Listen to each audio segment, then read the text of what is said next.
السلام عليكم ورحمة الله وبركاته. نحمده ونستعينه ونستغفره ونؤمن به ونتوكل عليه ونعوذ بالله من شرور أنفسنا ومن سيئات أعمالنا. من يهده الله فلا مضل له ومن يضلله فلا هادي له. ونشهد أن لا إله إلا الله وحده لا شريك له. ونشهد أن سيدنا مولانا محمدا عبده ورسوله.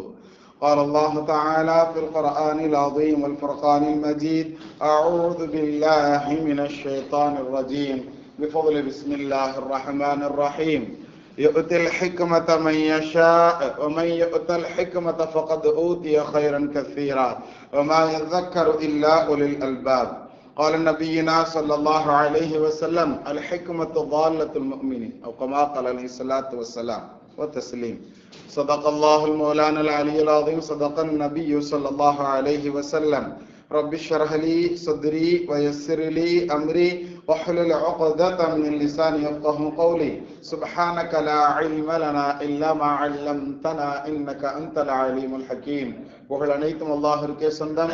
ஈருலக தலைவரும் பெருமானார் ரசூலே கரீம் ஸல்லல்லாஹு அலைஹி வஸல்லம் அவர்கள் மீதும் அவர்களை பின்பற்றிய சஹாபாக்கள், தாபியீன்கள், தபா தாபியீன்கள், இமாம்கள், அவுலியாக்கள், ஷஹதாக்கள், நாதாக்கள், சாலிஹீன்கள், குறிப்பாக இங்கு அமர்ந்திருக்கக்கூடிய நம் அனைவர்களின் மீதும், முஃமினான முஸ்லிமான ஆண் பெண் அனைவர்களின் மீதும் அல்லாஹ்வுடைய சாந்தியும் சமாதானமும் அன்பும் அருளும் பாதுகாப்பும் என்னென்றும் உண்டாவதாக. ஆமீன்.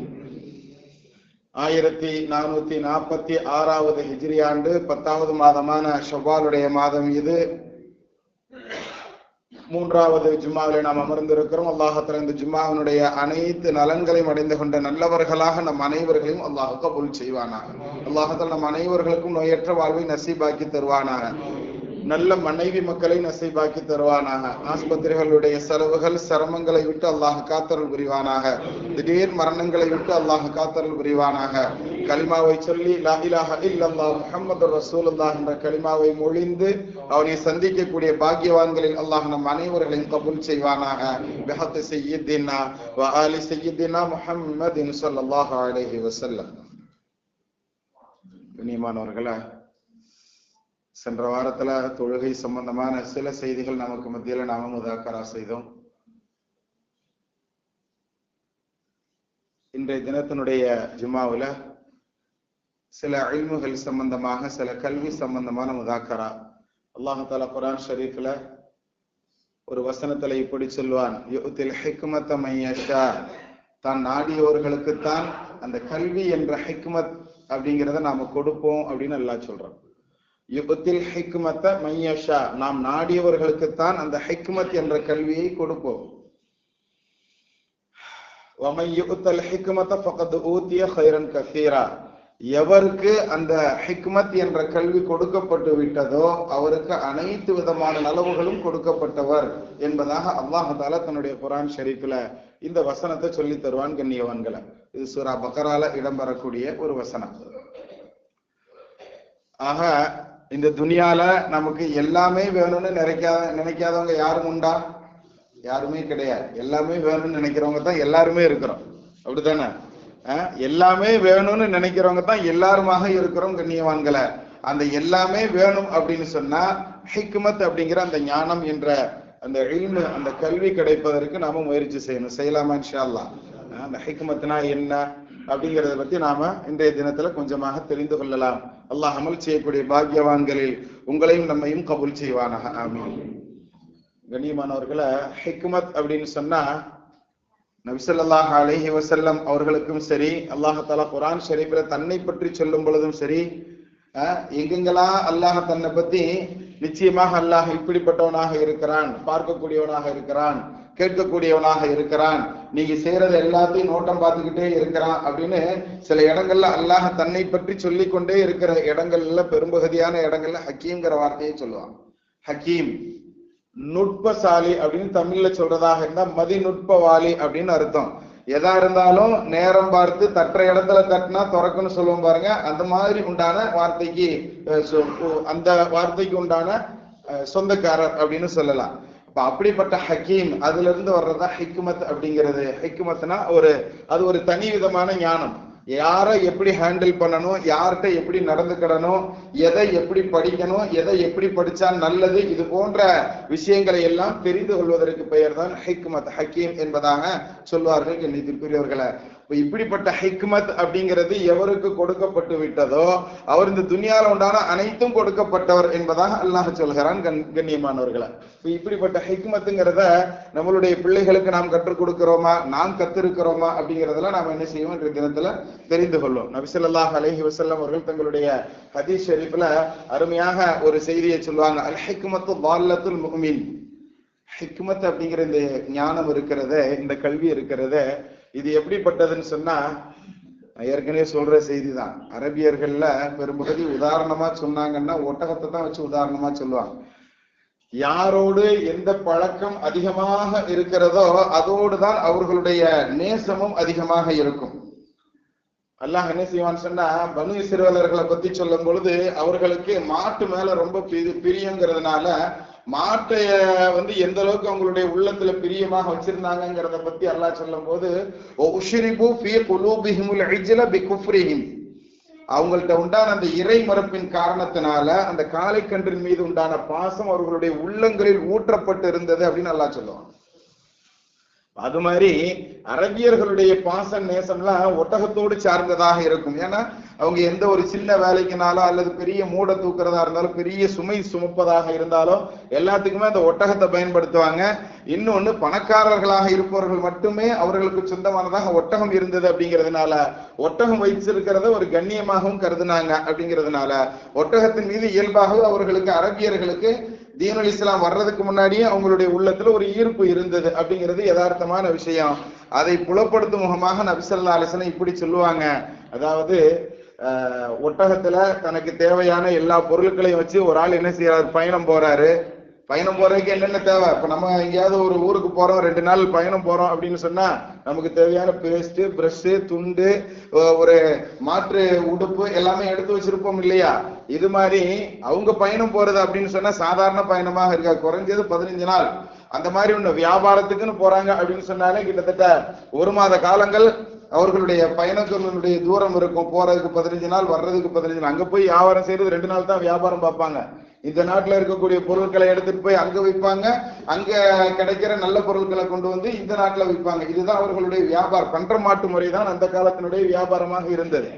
அப்ப அப்படிப்பட்ட வியாபாரங்களுக்காக பயணம் மேற்கொள்றாங்கன்னா எவ்வளவு விஷயங்களை எடுத்து வச்சிருப்பாங்க வண்டிகள்ல அப்படிங்கிறத யோசனை பண்ணி பாருங்க.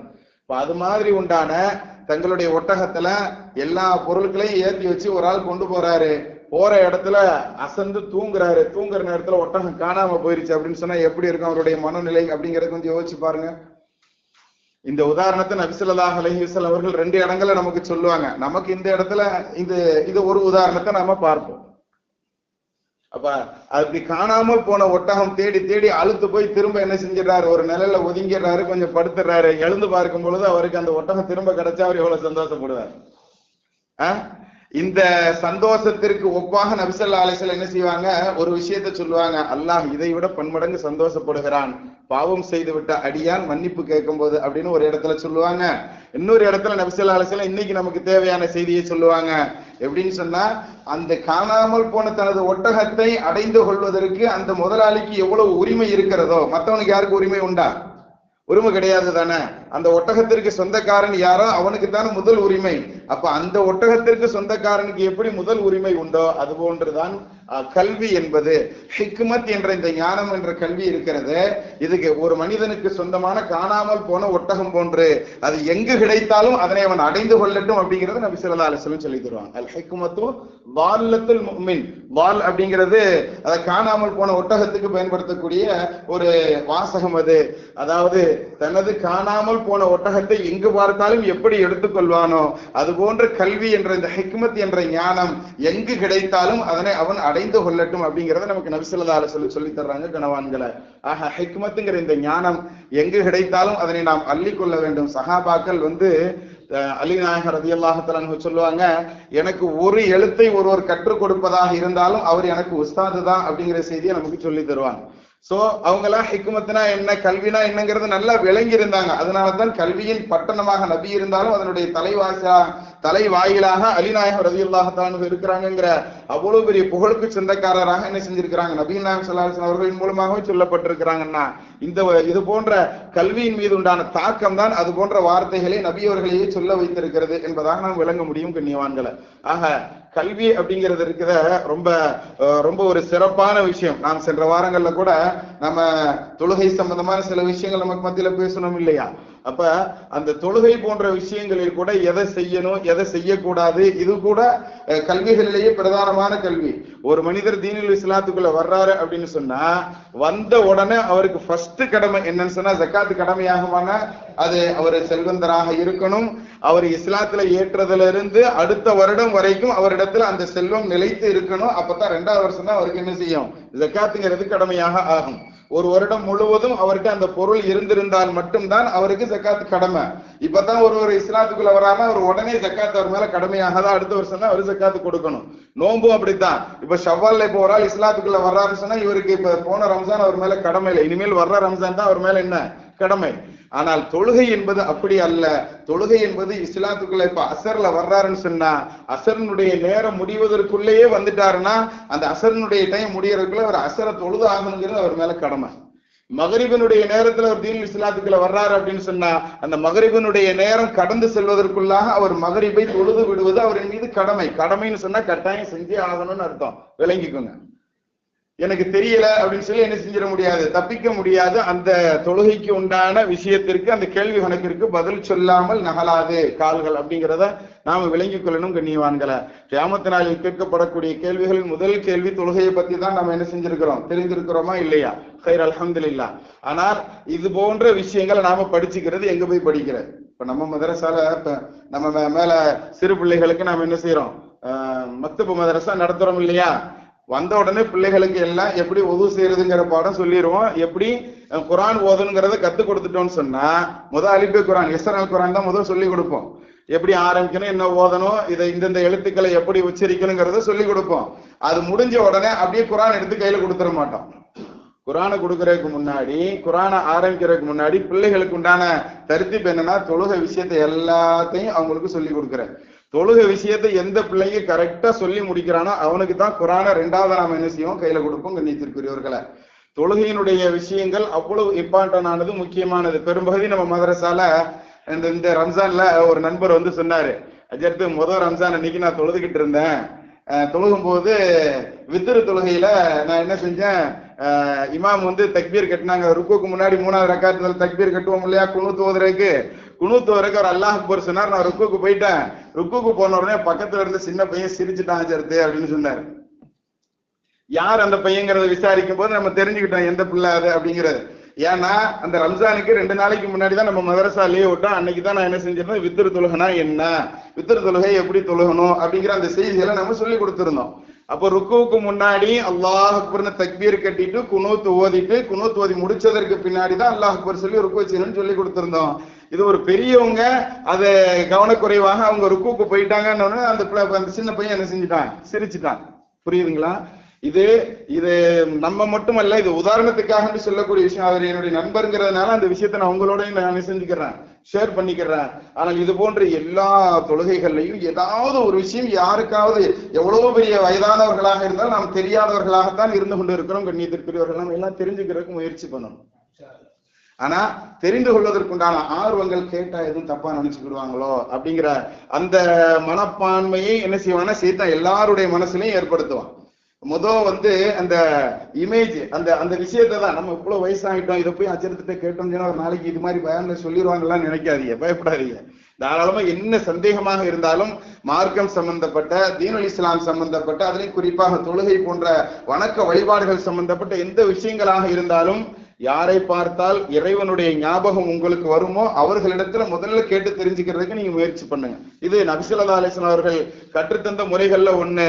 யாரை நண்பனாக தேர்ந்தெடுக்கணும் அப்படிங்கறத பத்தி சொல்லும் போது நபி ஸல்லல்லாஹு அலைஹி வஸல்லம் அருமையாக சொல்லுவாங்க, யாரை பார்த்தால் இறைவனுடைய ஞாபகம் உங்களுக்கு வருமோ அந்த ஆட்களை நீங்கள் உற்ற தோழன்களாக எடுத்துக்கொள்ளுங்கள் அப்படிங்கிற செய்தியை நமக்கு நபி ஸல்லல்லாஹு அலைஹி வஸல்லம் சொல்லி தருவாங்க. கண்ணியமான இதெல்லாம் நம்ம பிள்ளைகளுக்கு, வளரக்கூடிய தலைமுறைகளுக்கு நாம் என்ன செய்யணும், ஒவ்வொன்றாக அவர்களுக்கு பச்சை மரத்துல அடிக்கிற ஆணி எப்படி எப்படி ஸ்ட்ராங்கா இருக்கும், அது மாதிரி சிறு வயதுகளிலேயே நாம் இதையெல்லாம் கொடுத்தோம்னு சொன்னா அது பத்திரமாக பாதுகாப்பாக வைத்துக் கொள்வார்கள் சிறுவர்கள் அப்படிங்கறத கவனத்தில் எடுத்துக்கிடணும் கண்ணியவான்களை. அங்க தொழுகையினுடைய விஷயங்கள்ல ரொம்ப நாம் கவனமாக இருக்கணும். ஒரு ஆள் தீனுல் இஸ்லாத்துல கலிமா சொல்லி வந்துட்டார் அப்படின்னு சொன்னால அவர் மேல உடனே அந்த நேரத்தினுடைய தொழுகை அவர் மேல கடமையாயிரும். இப்போ ஒரு 12 மேல தீனுல் இஸ்லாத்துக்குள்ள வந்துட்டார் அப்படின்னு சொன்னா அவர் மேல லுஹர் தொழுகை உடனே கடமை. ஒரு 4 மணிக்கு இஸ்லாத்துக்குள்ள வர்றாருன்னா அவர் மேல அந்த அந்த நேரத்தினுடைய அசர் தொழுகை அவரின் மீது கடமையாக ஆகிவிடுகிறது. இப்ப இது மாதிரி உண்டான கல்வி ஞானங்கள் இல்ல, தீனுல் இஸ்லாத்துக்குள்ள வந்துட்டா போதும் தொழுகலாம் அப்புறம் பாத்துக்கலாம் அப்படிங்கிறது கிடையாது. ஏன்னா நபி ஸல்லல்லாஹு அலைஹி வஸல்லம் அவர்கள் காலத்துல சில தோழர்கள் நாங்க தீனுல் இஸ்லாத்துக்குள்ள எல்லாம் வந்துடுறோம், ஆனா இந்த ஜக்காத் விஷயத்துல மட்டும் கொஞ்சம் எங்களுக்கு அனுமதி கொடுங்களேன் அப்படின்னு கேட்டாங்க. அப்ப நபி ஸல்லல்லாஹு அலைஹி வஸல்லம் சொன்னாங்க தீனுல் இஸ்லாத்துக்குள்ள வந்த உடனே ஜக்காத் கொடுக்கணும் அப்படின்னு சொல்லல. ஏன்னா அடுத்த வருஷம் தான் அவர் மேல ஜக்காத் கடமைங்கிறது நபிக்கு தெரியும். பரவாயில்ல பாத்துக்கிடலாம், நீங்க தீனுல் இஸ்லாத்துக்குள்ள முதல் வாங்க அப்படின்னு சொல்லுவாங்க. அதே மாதிரி ஹஜ்ஜி விஷயங்களை பற்றி சொல்லும் பொழுது பரவாயில்ல பாத்துக்கிடலாம், நீங்க முதல் தீனுல் இஸ்லாத்துக்குள்ள வாங்க அப்படின்னு சொல்லுவாங்க. சில நேரங்கள்ல சிலர்கள் தீனுல் இஸ்லாத்துக்குள்ள வரும்போது சில விஷயங்களை அப்படி எங்களுக்கு இதுல இருந்து கொஞ்சம் ருக்ஸத் வேணும், எங்களுக்கு இதுல இருந்து கொஞ்சம் சலுகை வேணும்னு கேட்கும்போது நபி ஸல்லல்லாஹு அலைஹி வஸல்லம் இந்த சலுகை எல்லாம் கொடுத்தாங்க. ஆனால் சில கூட்டத்தினர்கள் தீனுல் இஸ்லாத்துக்குள்ள வரும் பொழுது எங்களுக்கு தொழுகையில கொஞ்சம் சலுகை வேணும், நாங்க நினைச்ச நேரத்துல தொழுதுக்கிற மாதிரி வேணும், குறிப்பிட்ட நேரத்தில் எங்களால் தொழுகை இயலாது அப்படின்னு சொல்லும் போது எவர் ஒருவர் தொழுகையினுடைய விஷயத்தில் இலகுவை கேட்கிறாரோ, தொழுகையினுடைய விஷயத்தில் சலுகையை கேட்கிறாரோ, எதிர்பார்க்கிறாரோ அவர்ல தீனுல் இஸ்லாத்துல எந்த பங்குமே இல்லைன்னு நபி ஸல்லல்லாஹு அலைஹி வஸல்லம் அவர் வர வேண்டாங்கிறத அப்படி சூசகமாக சொல்லுவாங்க நபி ஸல்லல்லாஹு அலைஹி வஸல்லம். வந்தா தொழுகையில மட்டும் கேட்காத, சலுகை கேட்காத அப்படிங்கறத நபி ஸல்லல்லாஹு அலைஹி வஸல்லம் சொல்றாங்க. மற்ற எந்த இபாதத் எந்த வணக்கமாக இருந்தாலும் அதுல சலுகையை கொடுத்த நபிகள் நாயகம் அவர்கள் தொழுகையினுடைய விஷயத்துல மட்டும் சலுகையை கொடுக்கலங்கிறத நாம அந்த விஷயங்கள் அந்த ஹதீசுகள்ல இருந்து அந்த உதாரணங்கள்ல இருந்து நாம விளங்கிக் கொள்ள முடியும். அதனாலதான் இமாம்கள் எல்லாம் சட்டம் எப்படி ஏற்றுவாங்கன்னா தீனுல் இஸ்லாத்துக்குள்ள வந்த உடனேயே அவர் எந்த நேரத்துல வர்றாரோ அந்த நேரத்தினுடைய தொழுகை அவர் மேல கடமை, அதை பற்றியும் நாளை விசாரிக்கப்படுவார் அப்படிங்கிற செய்தி நமக்கு சொல்லித்தரப்படும் கண்ணியவான்களை. அதனால தொழுகை விஷயத்துல ரொம்ப கவனமாக இருக்கலாமா, அல்லாஹ் தஆலா கைராக்கி தரணும். இப்ப நான் போன வாரமே சொன்னேன், மற்ற நாட்கள்ல எல்லாம் நாம லுஹர் 4 ரக்காத்து தொழுகிறோம் அப்படித்தானே, ஜும்மால மட்டும் 2 ரக்காத்து தான் தொழுகிறோம் அப்படித்தானே. ஜும்மா இத்தனைக்கு 2 ரக்காத்து தொழுதுட்டு எல்லா காலமும் தொழுகிற 4 ரக்காத்து தொழுகிறத விட கம்மியா தொழுதுட்டு, ஆனா இந்த தொழுகைக்கு சிறப்பான தொழுகை வேற பேர் வச்சிருக்கிறோம், நன்மை நிறைய கிடைக்கும் வேற சொல்றோம். மற்ற தொழுகைகளை விட தலையாய தொழுகை ஜும்மா தொழுகைங்கிறது சிறப்பான தொழுகை அப்படிங்கிறது வேற நாம சொல்றோம். நன்மையில பார்த்தாலும் எண்ணிக்கையில பார்த்தாலும் எண்ணிக்கையில லுஹரோட கம்மியாக இருக்குது அப்படித்தானே, ஆனா நன்மையில பார்த்தா லுஹரோட அதிகமான நன்மை கிடைக்கிறதாக இருக்குது. இது எப்படி நம்மளுடைய அறிவுக்கு ஏத்துக்கிட்டுதான் காஸ்ட்லியான பொருள், ஒரு விலை உயர்ந்த பொருள் ஒன்ன பார்த்துதான் இது ரொம்ப நல்ல பொருள்னு நம்ம டிஃபால்ட்டாவே நம்ம நினைச்சுக்கிடுவோம் அப்படித்தானே. அப்ப எண்ணிக்கையில கூட 4 ரக்காத்துங்கிற லுஹரை விட ஜும்மாவுடைய 2 ரக்காத்துங்கிறது எப்படி சிறப்பாகுது அப்படிங்கறது என்னைக்காவது நம்ம யோசிச்சு பார்த்திருக்கோமா? என்னைக்காவது நாம் சிந்தித்து இருக்கிறோமா? ஜும்மாவுடைய 2 ரக்காத் ஏன் சிறப்பு பெறுகிறது? உமர் நாயகம் ரலியல்லாஹு தஆலா அவர்கள் அருமையாக சொல்லுவாங்க, இந்த 2 ரக்காத்து லுஹரினுடைய 4 ரக்காத்துல 2 ரக்காத்தை நம்ம ஃபர்லாக தொழுகிறோம், இன்னொரு 2 ரக்காத்தினுடைய இடத்துலதான் ஹுத்துபா இருக்கிறது. மெம்பர் படியில ஏறி நாம் செய்யக்கூடிய அந்த ஹுத்துபா 2 ரக்காத்திற்கு சமமானது அப்படிங்கறத உமர் நாயகம் ரலியல்லாஹு தஆலா நமக்கு சொல்லி தர்றாங்க. இது சாதாரண சிக்கந்தர் சொன்ன வார்த்தை கிடையாது, நம்ம பக்கத்து வீட்டு உமர் சொன்னது கிடையாது. சொன்னது யாரு? ஹலீஃபா உமர் நாயகம் ரலியல்லாஹு தஆலா அன்ஹு. எப்படி சொல்றாங்க? அந்த 4 ரக்காத்துகளில் 2 ரக்காத்து இமாமோட நம்ம சேர்ந்து ஜமாத்தா தொழுதுறோம், இன்னொரு 2 ரக்காத்துக்கு ஈக்குவல் எதுன்னு சொன்னா மெம்பர்ல இருந்து சொல்லப்படக்கூடிய ஹுத்துபா அப்படிங்கறத நமக்கு உமர் நாயகம் ரலியல்லாஹு தஆலா அன்ஹு சொல்றாங்கன்னா, அப்ப அந்த தொழுகையும் அந்த ஹுத்துபாவும் சேர்ந்து 4 ரக்காத் அப்படிங்கிறது நமக்கு உமர் நாயகம் சொல்லி தரது விளங்குதா இல்லையா? அப்ப நம்ம அந்த ஹுத்துபாவுக்கும் நம்ம தொழுகையில நிக்கிற மாதிரி என்ன மரியாதைகளை கொடுக்கணுமோ அந்த மரியாதைகள் செய்ய வேண்டுமா இல்லையா? அதைத்தான் நமக்கு இமாம்கள் என்ன செய்யறாங்க, அந்த வார்த்தையில இருந்துதான் சட்டமாக சொல்லுவாங்க. ஆனா இமாம் ஹுத்துபா ஓதுனா ஓதிட்டு போட்டு நாங்க வெளியே நின்று பேசிக்கிட்டே இருப்போம். எப்படி வெளியில நிக்கிறவங்க இடம் இல்லையில நம்ம வெளியே தானே நிக்கிறோம், பள்ளிக்கு வெளியே தானே நிக்கிறோம், உள்பள்ளியினுடைய தர்ஜாங்கிறது இந்த வாசல் வரைக்கும் தானே, இதை விட்டு வெளியே நின்னா பேசிக்கிடலாம் நம்ம விளங்கி வச்சிருக்கிறோம். நம்ம தீனை எப்படி விளங்கி இருக்கிறோம் பாருங்க. தொழுகை நடக்கிறது உள்ளதானே, நாம வெளியே நிக்கிறோம், அஜர்த்துவல் குத்துபா தானே ஓதிட்டு இருக்காரு, நம்ம இங்க பேசிக்கிடலாம் அல்லது போன் நோண்டிக்கிடலாம். இன்னும் சொல்ல போனா உள்பள்ளியில உட்காந்துக்கிட்டே குத்துபா ஓதும் போது போன் நோண்டக்கூடிய நபர்களை நம்ம நிறைய பார்க்கிறோம். அது நம்ம மேல நிக்கிறதுனால அவர் என்ன பேஜுக்குள்ள இருக்காரு, பேஸ்புக்ல இருக்கிறாரா, வாட்ஸ்அப்ல இருக்கிறாராங்கிற கூட நமக்கு என்ன செய்யுது, பார்க்க முடியுது.